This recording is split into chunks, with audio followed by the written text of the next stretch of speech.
गौरी पुत्र गणेश भगवान की जय। श्री लक्ष्मी नारायण भगवान की जय। श्री शंकर पार्वती भगवान की जय। प्रिय भक्तजनों, आप सभी को सोमवती अमावस्या की ढेरों शुभकामनाएं। भगवान श्री शंकर पार्वती जी की कृपा आप और आपके समस्त परिवार पर सदैव बनी रहे। भक्तजनों, प्रत्येक महीने में अमावस्या तिथि आती है और जब अमावस्या सोमवार के दिन पड़ती है तो इसे सोमवती अमावस्या के नाम से जाना जाता है और इस अमावस्या को बहुत ही महत्वपूर्ण माना जाता है। इस दिन व्रत बहुत ही फलदायी होता है।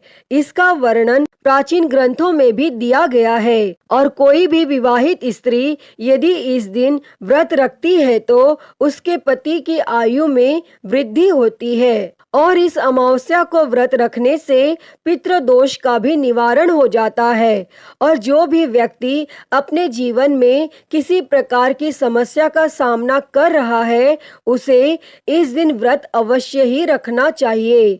और इस दिन यदि आप गंगा में स्नान करते हैं तो इसका फल निश्चित ही मिलता है। तो भक्तजनों, आज हम इस वीडियो में सोमवती अमावस्या की पौराणिक कथा सुनेंगे। यह कथा भगवान शंकर व माता पार्वती जी के विवाह से जुड़ी हुई है और आज के दिन इस पवित्र कथा को सुनने से हमारी समस्त मनोकामनाएं पूर्ण होती हैं और संकट दूर हो जाते हैं। तो आप सभी भक्तजन पूरी श्रद्धा, ध्यान पूर्वक और प्रसन्न चित्त मन से इस कथा को पूरा अवश्य सुनिएगा। तो सभी प्रेम से बोलिए श्री शंकर पार्वती भगवान की जय।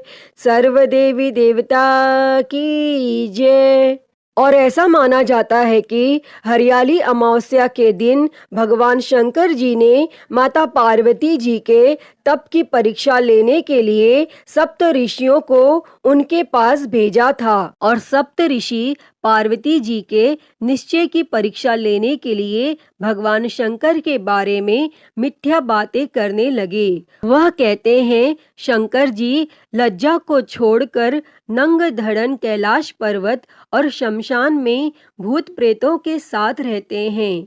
केशों का जटाजूट बना रखा है, कंठ में विष धारण किया हुआ है, मुंड माला पहनते हैं, अंगों में चिता भस्म व सर्प लपेटे रहते हैं, भांग धतूरा आदि खाते हैं और उन्मत्त होकर तांडव नृत्य करते हैं। उनके कुल खानदान, माता पिता, पितामह, गोत्र, जाति आदि का कोई भी अता पता नहीं है। वे खेती, व्यापार, अन्न धन व गृह से शून्य हैं। तुम्हारा निर्वाह कैसे होगा? वे तो उदासीन और काम के शत्रु हैं। पहले सती से विवाह किया और कुछ दिन उनके साथ रहकर उस बिचारी को त्याग दिया और खुद स्वतंत्र होकर ध्यान में रम गए। ऐसे वर को पाकर तुम्हें क्या मिलेगा? और वर के रूप, कुल, धन आदि जो कुछ गुण देखे जाते हैं वे इस शंकर में तो एक भी नहीं है। अर्थात वर के अंदर कन्या रूप, माता धन, पिता विद्या और बंधु बांधव अच्छा कुल देखना चाहते हैं, किंतु आम आदमी मिठाइयों पर नजर रखता है। अब तुम ही देखो उस 3 नेत्र वाले में इनमें से कौन सी बात है? अतः तुम उनको छोड़ दो और लक्ष्मीपति भगवान विष्णु जो बैकुंठ में रहते हैं उन्हें अपने पति के रूप में चुन लो। तब पार्वती जी ने हंसते हुए सप्त ऋषियों से कहा, भगवान शंकर स्वयं अकिंचन है, किंतु संसार की समस्त संपत्तियां उन्हीं से उत्पन्न हुई हैं। वह भयंकर रूप है, फिर भी कल्याणकारी कहे जाते हैं। महादेव जी तो विश्व के स्वामी है, यानी कि विश्वेश्वर हैं। उन्हें खेती, व्यापार या नौकरी करने की क्या आवश्यकता है? वे नग्न रहे, गज चर्म पहने या रेशमी वस्त्र से सुसज्जित हो, शरीर में सांप लपेटे या रत्न आभूषण, वे त्रिशूल खप्पर आदि लें या उनके शीश पर चंद्रमा चमकता रहे, इससे उनके विश्व के स्वामी होने में कोई अंतर नहीं आता है। मैं आप लोगों की सीख नहीं सुनना चाहती हूँ। कृपया आप लोग अपने स्थान को पधारें। मैं शंकर जी के सिवाय किसी और को अपना पति नहीं बनाऊंगी। और तब यह सुनकर सप्तऋषि पार्वती जी की जय जयकार करने लगे और उन्हें अटल सुहाग का वरदान देकर शंकर जी के पास वापस चले आए। और वहां आकर उन्होंने पार्वती जी की परीक्षा का पूरा विवरण सुनाया। और यह सुनकर भगवान शंकर बहुत प्रसन्न हुए और सप्त ऋषियों को यह कहकर राजा हिमालय के पास भेजा कि वे पार्वती जी को घर लाकर विवाह की तैयारी करें। तब सप्त ऋषियों ने शंकर जी का समाचार राजा हिमालय को सुनाया तो वे बहुत प्रसन्न हुए। तब राजा हिमालय अपनी पत्नी व अन्य सुहागिन स्त्रियों के साथ सज धज कर नाचते गाते हुए पार्वती जी के पास गए और उन्हें अपने घर ले आए। तब राजा हिमाचल के घर नित्य उत्सव होने लगे और खुशियां मनाई जाने लगी और मिठाइयां बांटे जाने लगी। तो सभी प्रेम से बोलिए शंकर पार्वती भगवान की जय। प्रिय भक्तजनों, आइए अब सोमवती अमावस्या की दूसरी कथा को सुनते हैं। तो आप सभी भक्तजन बड़ी ही श्रद्धा पूर्वक इस कथा को सुनिए, क्योंकि इसका फल भी अनंत है। प्राचीन कथा के अनुसार एक बार एक गांव में गरीब ब्राह्मण का परिवार रहता था। उसके परिवार में वह, उसकी पत्नी और एक पुत्री थी। समय के साथ साथ पुत्री बड़ी हो रही थी और उम्र बढ़ने के साथ साथ पुत्री में स्त्रियोचित गुणों का भी विकास हो रहा था। और ब्राह्मण की पुत्री बहुत ही सुंदर, संस्कारवान और गुणवान थी। लेकिन ब्राह्मण गरीब था, इसीलिए उसका विवाह नहीं कर पा रहा था। तब एक दिन की बात है कि उस ब्राह्मण के घर एक साधु आते हैं और जब वे उस कन्या के सेवा भाव को देखते हैं तो काफी प्रसन्न हो जाते हैं और उस कन्या को लंबी आयु का आशीर्वाद देते हुए कहते हैं कि इस कन्या की हथेली में विवाह की रेखा नहीं है। और तब यह सुनकर ब्राह्मण ने उस साधु से पूछा कि ऐसा क्या किया जाए कि जिससे कन्या का विवाह हो जाए। तब साधु ने काफी देर विचार किया और बताया कि थोड़ी दूर एक गांव में धोबिन जाति की सोना नाम की महिला अपने बेटे और बहू के साथ रहती है, जो बहुत ही संस्कार संपन्न और पति परायण है। और यदि आपकी बेटी उसकी सेवा करती है तो सोना महिला इसकी मांग में अपनी मांग का सिंदूर लगा दे तो उससे इसकी शादी हो सकती है। और साधु ने यह भी बताया कि वह महिला कहीं भी आती जाती नहीं है। तब यह बात सुनकर ब्राह्मण अपनी बेटी से धोबिन की सेवा करने के लिए कहता है। और यह सब सुनने के पश्चात अगले दिन ही कन्या धोबिन के घर पहुंचकर उसका सारा काम करने के बाद घर वापस आ जाती है। और तब एक दिन सोना धोबिन अपनी बहू से पूछने लगती है कि तुम तो सुबह सुबह जल्दी उठकर सारा काम कर लेती हो और मुझे पता भी नहीं चल पाता। तब बहू कहती है कि मैं सोच रही थी कि आप सारा घर का काम कर लेती हैं और मुझे नहीं पता चलता। अब दोनों सास बहू यह सोचने लगती है कि यदि हम घर का काम नहीं कर रहे तो घर का काम कौन करके चला जाता है। तब अगले दिन वह सुबह जल्दी उठकर निगरानी पर बैठ जाती है और वह देखती है कि एक कन्या सुबह अंधेरे में आती है और घर का सारा काम करके चली जाती है। जब वह कन्या घर का सारा काम करके जा रही थी तो धोबिन उसके पैरों में गिर जाती है और पूछने लगती है कि तुम कौन हो और इस तरह से छुपकर मेरा काम क्यों कर जाती हो। तब ब्राह्मण की कन्या साधु द्वारा कही गई संपूर्ण बात उससे बताती है और सोना धोबिन पति परायण थी तो वह तैयार हो जाती है। उस समय उसके पति थोड़े अस्वस्थ थे और वह ब्राह्मण की कन्या के साथ जाते समय अपनी बहू से कह जाती है कि मेरे लौटने तक घर ही रहना। और जब सोना धोबिन अपनी मांग का सिंदूर उस कन्या की मांग में लगाती है तो इससे उसका पति मर जाता है। और जैसे ही यह बात धोबिन को पता चली तो वह घर से यह सोचकर चलती है कि कहीं रास्ते में पीपल का पेड़ मिलेगा तो उसे भौंरी देकर और परिक्रमा करने के पश्चात ही वह जल ग्रहण करेगी, क्योंकि वह घर से निर्जला ही चली थी और उस दिन सोमवती अमावस्या का दिन था। तब ब्राह्मण के घर पहुंचने के पश्चात उसने पूरे पकवान नहीं खाए।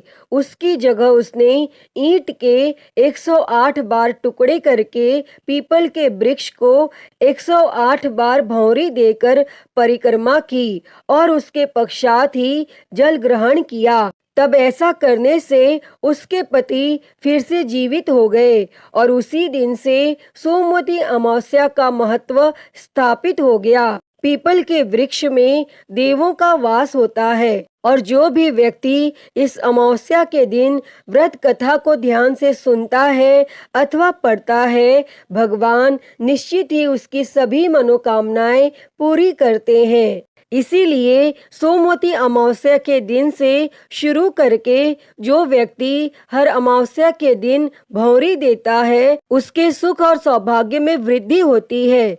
पीपल के पेड़ में सभी देवों का वास होता है, अतः जो व्यक्ति हर अमावस्या को न कर सके वह सोमवार को पड़ने वाली अमावस्या के दिन 108 वस्तुओं की भौंरी देकर सोना धोबिन और गौरी गणेश की पूजन करता है, उसे अखंड सौभाग्य की प्राप्ति होती है। और ऐसी प्रचलित परंपरा है कि पहली सोमवती अमावस्या के दिन धान, पान, हल्दी, सिंदूर और सुपारी की भौंरी दी जाती है और उसके बाद की सोमवती अमावस्या को अपने सामर्थ्य के हिसाब से फल, मिठाई, सुहाग सामग्री, खाने की सामग्री इत्यादि की भौंरी दी जाती है और फिर भौंरी पर चढ़ाया गया सामान किसी सुपात्र ब्राह्मण, ननंद या भांजे को दिया जाता है। अतः हे शंकर पार्वती भगवान जी, इस कथा को कहते, सुनते और हुंकारा भरते सभी पर सदैव अपनी कृपा बनाए रखना, सभी को अखंड सुहाग देना। तो सभी प्रेम से बोलिए श्री शंकर पार्वती भगवान की जय। प्रिय भक्तजनों, आइए अब सुनते हैं सभी मनोकामनाओं को पूरी करने वाली अगली कथा।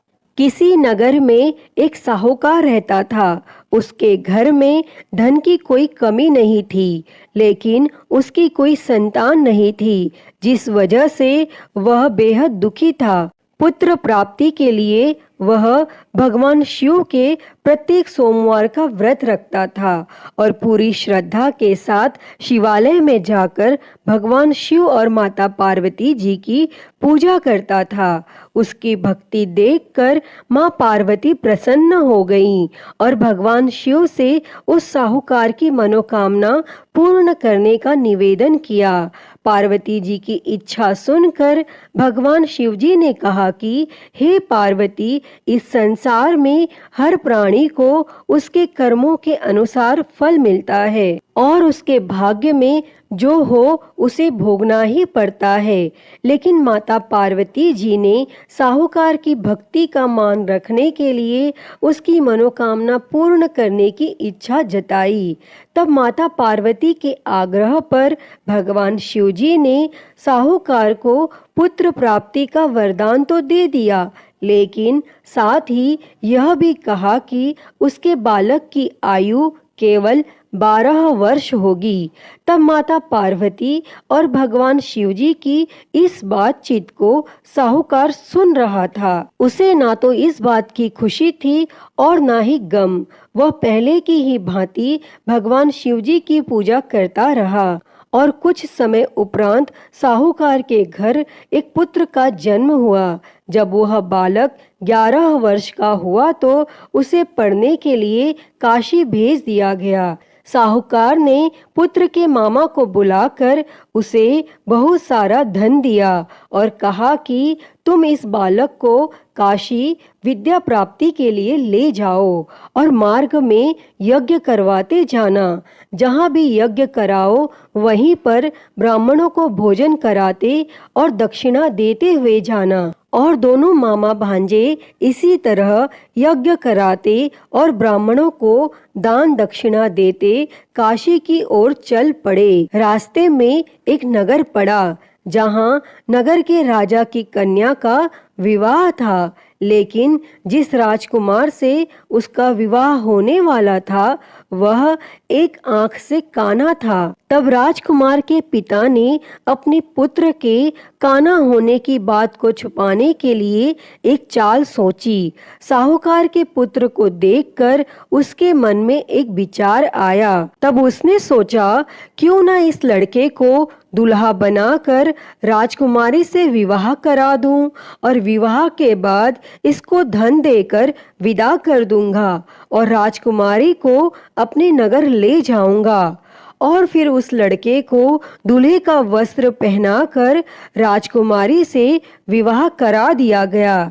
लेकिन साहूकार का पुत्र एक ईमानदार लड़का था। उसे यह बात न्याय संगत नहीं लगी और उसने अवसर पाकर राजकुमारी की चुन्नी के पल्ले पर लिखा कि तुम्हारा विवाह मेरे साथ हुआ है, लेकिन जिस राजकुमार के संग तुम्हें भेजा जाएगा वह एक आंख से काना है। मैं तो काशी पढ़ने जा रहा हूँ। तब राजकुमारी ने चुन्नी पर लिखी बातें पढ़ी तो उसने अपने माता पिता को यह बात बताई। तब राजा ने अपनी पुत्री को विदा नहीं किया और फिर वह बारात वापस चली गई। दूसरी ओर साहूकार का लड़का और उसका मामा काशी पहुँचे और वहां जाकर उन्होंने यज्ञ किया। और जिस दिन लड़के की आयु 12 साल की हुई उसी दिन यज्ञ रखा गया। लड़के ने अपने मामा से कहा कि मेरी तबीयत कुछ ठीक नहीं है। तब मामा ने कहा कि तुम अंदर जाकर सो जाओ।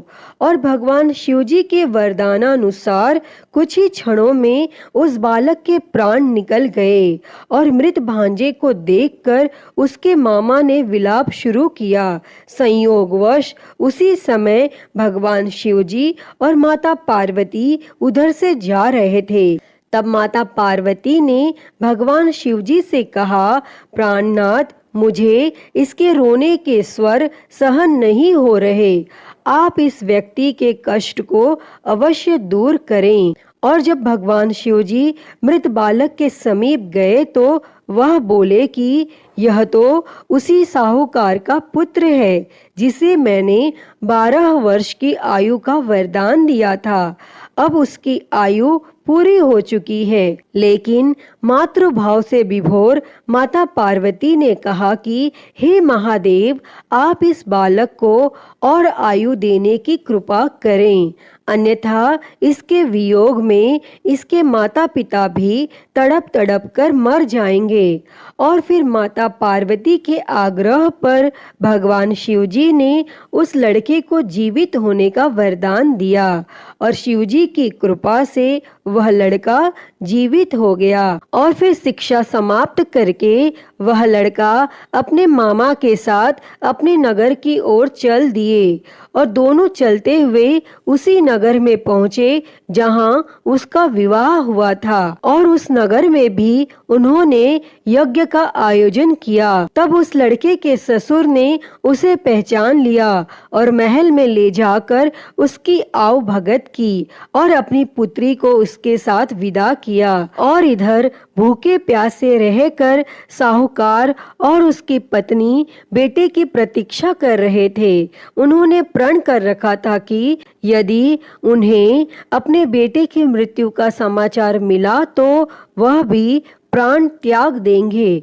परंतु अपने बेटे के जीवित होने का समाचार पाकर वह बेहद प्रसन्न हुए और फिर उसी रात भगवान शिवजी ने उस साहूकार के स्वप्न में आकर कहा, हे सृष्टि, मैंने तेरे सोमवार के व्रत करने और व्रत कथा सुनने से प्रसन्न होकर तेरे पुत्र को लंबी आयु प्रदान की है। प्रिय भक्तों, जो कोई भी सोमवार का व्रत करता है या कथा सुनता और पढ़ता है, उसके सभी दुख दूर होते हैं और समस्त मनोकामनाएं पूर्ण होती हैं। अतः हे भगवान भोलेनाथ जी, जैसी कृपा आपने उस साहूकार के बेटे पर करी, वैसी ही कृपा इस कथा को कहते, सुनते और हुंकारा भरते सब पर करना। तो बोलिए भगवान भोलेनाथ की जय, माता पार्वती की जय। प्रिय भक्तजनों, तो मैं उम्मीद करती हूँ कि आपको आज की ये कथा पसंद आई होगी और अगर वीडियो अच्छी लगी हो तो इसे लाइक करें, ज़्यादा से ज़्यादा शेयर करें और कमेंट में श्री शंकर पार्वती भगवान की जय लिखना ना भूलें और हरिहर भक्ति चैनल को सब्सक्राइब कर नोटिफिकेशन बेल को ज़रूर ऑन कर लें। हर हर महादेव। धन्यवाद।